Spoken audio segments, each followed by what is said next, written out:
So, eto na nga mga Mars, dahil sobrang init ngayon, naisipan namin dumalaw dito sa Rames Marketing. Dito lang yan malapit sa amin. So, ang sadya namin talaga dito is bumili ng fire extinguisher dahil kabila-kabilaan ang sunog dito sa bandang area namin.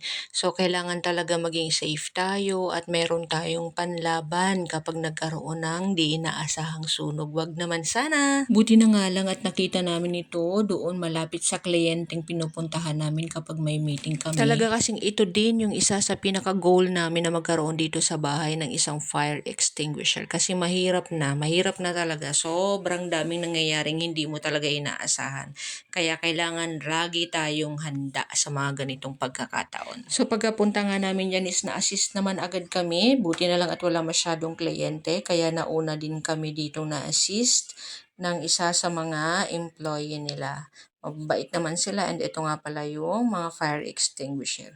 So, tinanong namin kung ano ba yung mga pambahay dito at itinuro naman sa amin yung standard. Ito na nga, nakuha na namin at pauwi na kami ng aming bahay. Diba yung lock na yan? Mm.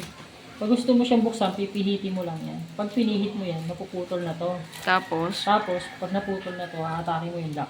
tapos, Ayun na, hahawakan, kukuhain mo na to. Kailangan dito yung hawak. sa dulo. Tapos gaganon mo na. Pag Tapos, gusto mong ibuga na, pipisilin ito. Okay. Yun lang. Ang dali lang pala. Gising mo lang to. Hanggang sa tuloy-tuloy na to. Okay. Ganun lang.